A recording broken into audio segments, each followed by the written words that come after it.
Şu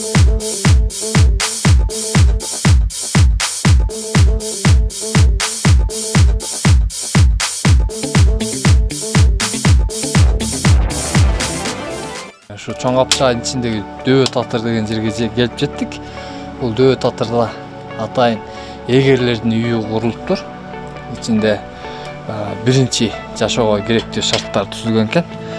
Айкем азыр келгенде эле аттын ээрин ала калды эле. От жакканга киришти. Оту да күйүп калыптыр экен. Азыр эмне аласыз эке?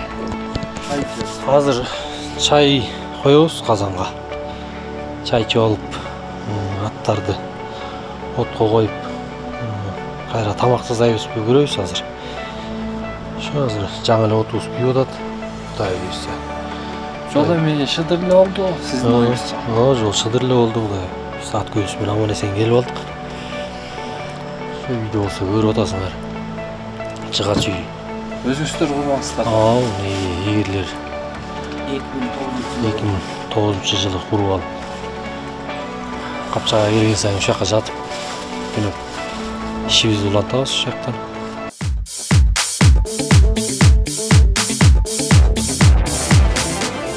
Саякатыбыздын экинчи күнү Дөбө Татырдан ары уланды. Эртең менен биз турган маалда күн чайыттай ачык экен. Шараккан тоо суусуна жуунуп, табият кооздугуна суктанып, бала кездеги карагай сагызын чайнаган күндөрүбүз эске түштү. Мындан улам жалпы көрөрмандарга карагай сагызы тууралуу көргөзө кетели дедик. Кыргыз эли негизи бай эртадан жаратылыш менен чогуу жашап, жаратылыш койнуна жаратылыштан дары-дармектин баарын жаратылыштан ашыш экен. Анан бала кезде ушу аталар, чоң аталар, чоң энелер ушу карагайдан чайыр, карагайдын сагызын алып берип чайнашчу эле дары болот депчи. Анан балабыз ал эмнеге дары, кандай дары деп деле түшүнчү эмеспиз. Кийин кызыгып изилдеп көрсөк, бул карагайдын чайыры бүйлө ооруларына, ооз көңдө ооруларына, жана бүйлөнүн сескенүүсүнө, медициналык тил менен айтканда пародонтоз деген ооз көңдөй оорусуна абдан дары экен да. Анан чайырды мына ушинтип карагайдын беттеринен бычак менен чыгарып алыш керек да. Бул дагы баягы көп кээ бир карагайларда боло бербейт. Чоң көп жылдык карагайларда, бир 100 жыл турган өскөн карагайларда кездешет. Монда бар экен бирок анча чыкпайт.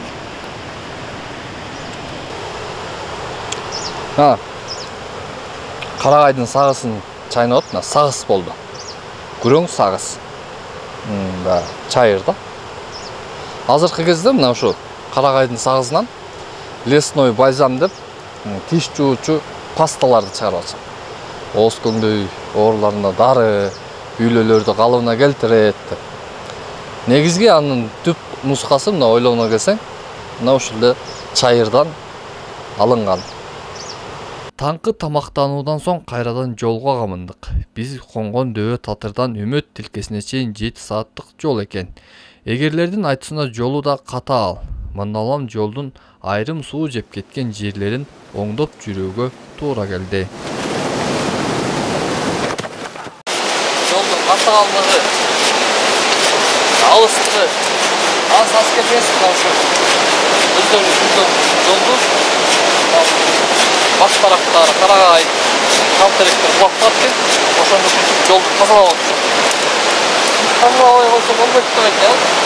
Тазалабай койсо үскене бар болуп калат, аттар өтө албай калат. Жол жабылып калат. Ушундай чыга тазалап турабыз. Үйүбүздүн шаймандары тазалап. Көбүбүз бар, чукулубуз бар, арабыз бар.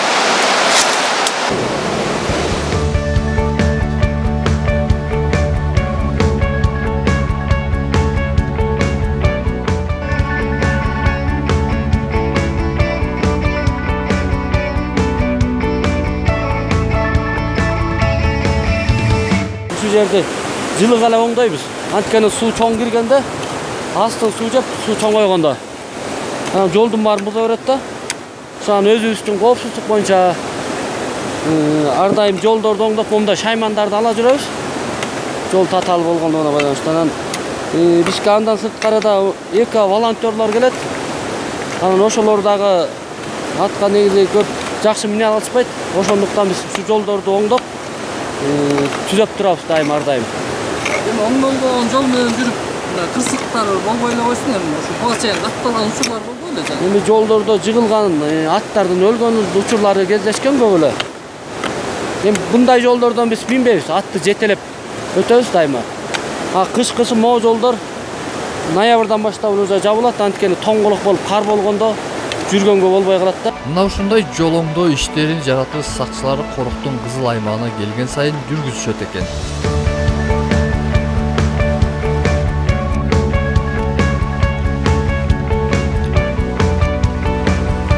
Себеби капчыгай өрдөгөн ат жол дарыя жегин бойлой жайгашкандыктан суу кирип, жаан-чачын болгон кезде оңдолгон жол кайра бат-баттан эле бузула берет.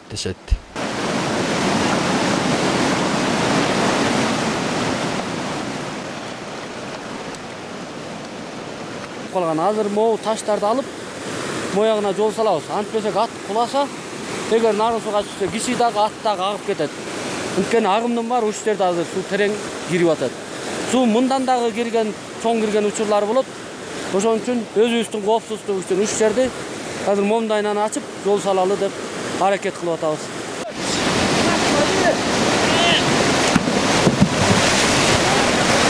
Бузулган жолду оңдоп сапарыбызды андан ары уланттык.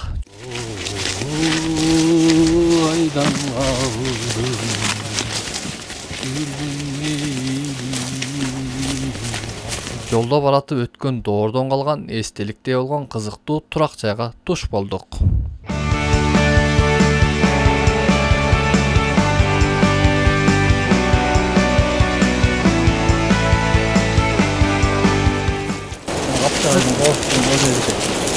Мен айта албайсың, караң.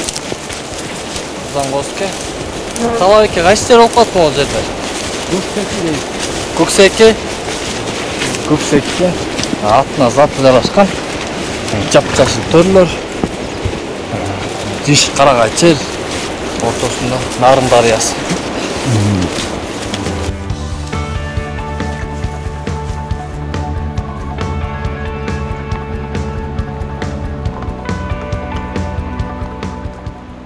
Корук аймагында мындай эгерлердин баш байнек алуучу жайлары 10дон ашык экен. Кызыгы баардыгы тең жыгаштан, тагырагы карагайдан салыныптыр. Мындан сырткары атайын мерчемдүү жерлерде жапайы жаныбарлар үчүн аштоолор да коюлуптур. Кайсыз мечине кирдик, бул эмне максатта курулду эле, эмне себептен курулган?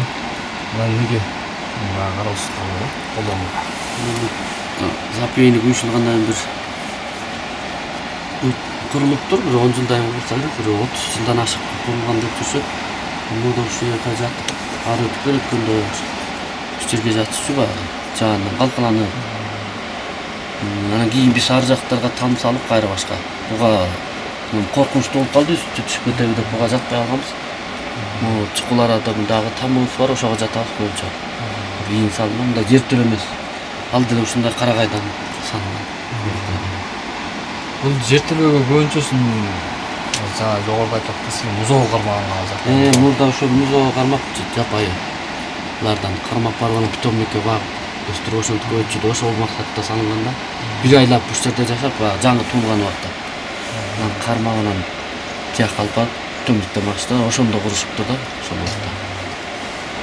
30 жылдык тарыхы бар экен да, Бул тапчанда кылып жашоо оңайлаштырып койгон окшойт. Бул жерге жатышчу да, анан бияк жагына меш коюшчу экен. 4төн бала ошондой 4 эгерден бөлүнүп жашаган, ошол жака бөлүнгөндөр ошол жака жашашкан. Ошол кезде буга кыштап калган күндөрдө эле болсо керек. Кыштап алса керек, жаанда, күзүндө сууктарда жатып жүрдүк биз келе. Сыртка караган түбүнө жаткыча бул жер үйдө. Жылуу, Жан тийбейт. Ошондо болчу, анан бирок калыс болбады. Чирип.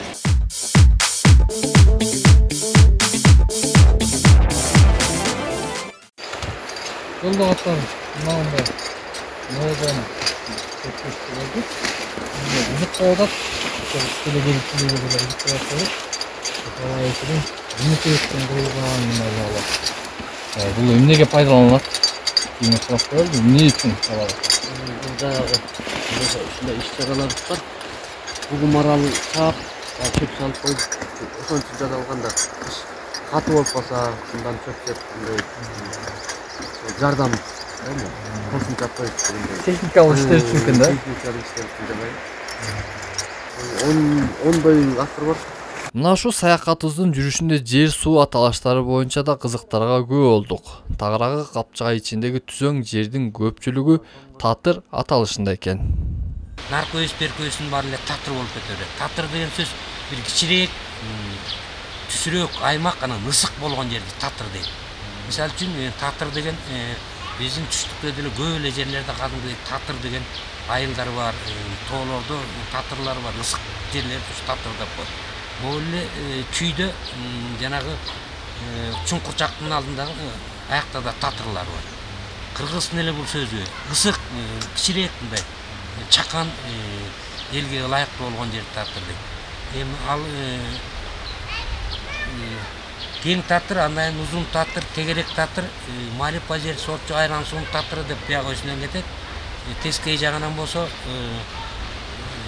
кыргын татыры бар, шейит татыры бар. Айран суунун татыры, көк секиде ушундай татырлар кете берет. Экинчи күнкү жүрүшүбүз ушундай кызыктар менен коштолуп отуруп, акыры 6 саат ат үстүндө жол жүргөндөн соң Үмөт аймагына жете барып, ал жердеги эгерлер үчүн салынган үйгө жайгаштык. Кончу жерибизге эртерээк жеткендиктен минген аттарыбызга камырып, аларды жакшылап суутуп, отко койдук. Эки жагыбызды ирээттеп, жайгашкан соң кечки тамактын камын көрө баштадык. Эгерлер тамак даярдоого киришсе, биз отун алып келгенге кеттик. 2 күндүк жол жүрүүнүн жыйынтыгы менен мына бүгүн экинчи күн. Ушу экинчи күнү Үмөттүн тоосунун түбүндөгү эгерлердин үйүнө өткөнбүз. Бул эгерлердин үйү деп курулуптур, Карагайдан. Келгенден кийин эле аттарды бир сыйра мустак сууга жууп, суутуп, отко коюп, өзүбүз сергип алдык. Жуунуп тазаланып.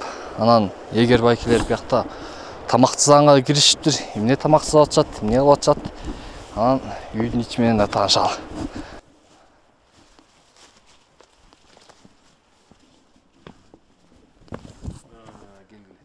Келдик байке. Эмне тамакчызап атасыздар? Азыр байкап көрөсүң, картошкасын арчы, этин турап, пиясын турап көрөм жана.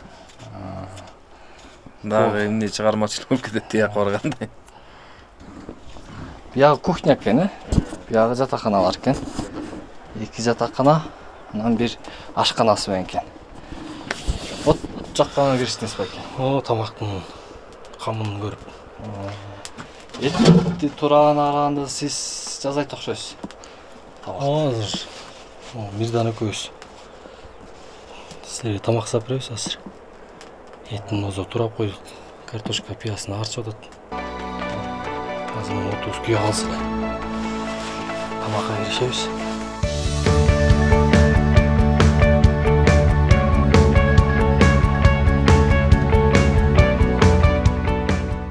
Талап эки мына Үмөткө келдик. Мына Үмөт деп калк арасында, эл арасында ушу айыл ичинде бир болмуш кептер бар экен. Ушу жерден бир көрүнчүсү бар, көрүнөт келгендерге деп. Бирок зыяны жок деп. Ошол боюнча айтсаңыз, сиз көрдүңүз беле, уктуңуз беле? Эмне болгон болмуш ошол боюнча?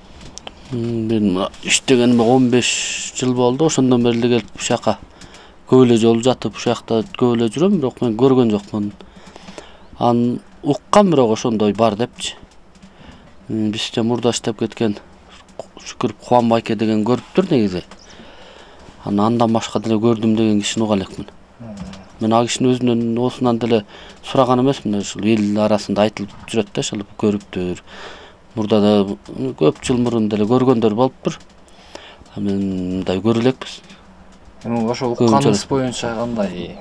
Мен амал айтканда кара киши мындай чоң деп айтышат анан. Ал да ошо көрүнчү кишиге көрүнөт окшойт. Кишинин баарына эле көрүнө бербейт го. Түктүү сан деп Денесинде түгү бар деппи? Ал андай айтылган жок. Мындай эме элес сыяктуу эле көрүптүр да ошол Кубанбайка. А мындай чоң экен деп айтып жүрүшкөн э. Бой узун бун экен деп. Балким жана адам кийиктер болушу. Адам кийиктер билем болсо көрөт элек. Иши моуларда бүт фотоложкалар бар. Ошонун бирөөнө түшөт эле могу кырларда. Адам көөлү иши көрүнөт эле да биз көөлү аралап жүрөбүз да биякта. Ал эмне үчүн үмөт деп аталып калганда? Үмөт деп бул илгертен бери аталыптыр. Менин оюмча кишинин аты болуш керек үмөт деген. Ошол кишинин атынан аталып калганга деп ойлойм да. Үмөт дегеничи. Эми ошол үмөт жанагы элес болуп көрүнгөн кара кишиге байланыштуу эмеспи? Ошол кишинин балким ошол кишинин атыдыр. Жок, кандай каны эчкем. Билбейм аны. Ал кишиби же жөн эле бир элеспи белгисиз да. Тамак даяр болгончо эгерлердин дагы бир кызыктуу иши менен бөлүшүүнү туура көрдүк. Күндөлүккө эртең менен турганда аба ырайынын ачыгы же бүркөсү жазылат. Аба ырайынын канча температура жылуу болуп атабы, суук болуп атабы. Айлана чөйрөдө эмне өзгөрүү бар? Эмне көрдүк? Мындай тоого чыкканда эмне жаныбар көрдүк? Чапайы айванаттарды көрдүкпү? Эмне өзгөрүү бар? Жолдор жанагынтип көчүп кеткен жокпу? Кыскасы бир күндө эмне окуя болсо, ошонун баарын күндөлүккө түшүрүп жазабыз. Бул да кийин дагы биздин контордо отурган научный сотрудниктерге да керек болот. Жыл мезгилинде кандай эмне болгон, канча айда жаанчыл болгон, кайсы айда кар жааган, кайсы айда кар кеткен, канча убакыт суук болгон, кайсы айларда ысык болгон. Ошого жараша биз могу жапайы жандыктардын төлдөгөндөрүнө жана эчиктекенин кууту, бугунун кууту ошонун баарына дагы эмеге да керек болот. Курсагыбызды тойгузуп өздүк иштерибиз менен алек болуп эс алганча күн батып кечки салкын түштү. Бул маалда жапайы жаныбарлар кечки оттоокот чыгышат экен. Мында улам аларды кадрга түшүрүү үчүн байкоо жүргүзгөнү чыктык. Жана байкоого чыкканбыз, байкоого чыгып жарым сааттык бир байкоо жүргүздүк. Ошондон кийин бугу маралдар кечки оттоогуна чыккан байкап калдык. Бул жерде эгерлер 6-7 экен деп айтып атышат. Бирөөсү бар. О топ карагайдын үстүн карасаңыз. Үстүнө тете ар жакка бирөө жалгыз кетип бараткан мүйүсү бар окшойт. Көрдүңүзбү? Бир бугу бар экен бу. Калганы марал окшойт. Адлет. Тетин үстүнө алып көрүң. Тете аркы башында жалгыз. Өйдө анда. Өйдөлөн басып баратпайбы? Чоңдап экен ушу.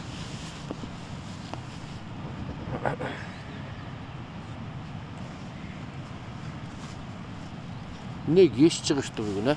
Күн ысык болгонго эметти го. Негизи эртерээк чыгабы? Бирок күн батып баратканда ас калганда чыгат да. Буларга көп эле чыкчу азыр. Бүгүн ысык болбоду, ошого карап кеч чыктыбы же тетиги карагайдын арасынан көрбөй аттык да. Эртең менен эрте карасак жакшы көрүнөт да, тетиги беттерден даана көрүнөт. Азыр күгүмдө болуп калбоду азыр. Бирок мындай жүрүү менен дан эле көрүнүп атат. Жарым сааттык байкоо жүргүзгөн соң жакын эле жерден бугулардын жайылып жүргөнүнө күбө болдук.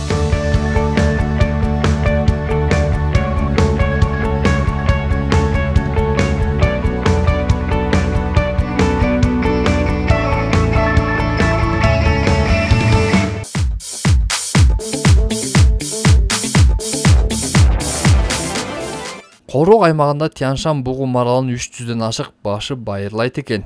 Эгерлердин билдирүүсүнө бул сан болжолдуу гана такталганы. Себеби жаныбарлар аймактын бардык жеринде жүргөндүктөн саны мындан да көп болушу мүмкүн дешет жаратылыш сакчылар. Иштеттик. Азыр мына бул жерден GPS-ти иштеттик. Деңиз деңгээлинен 3299 метр жерде турабыз.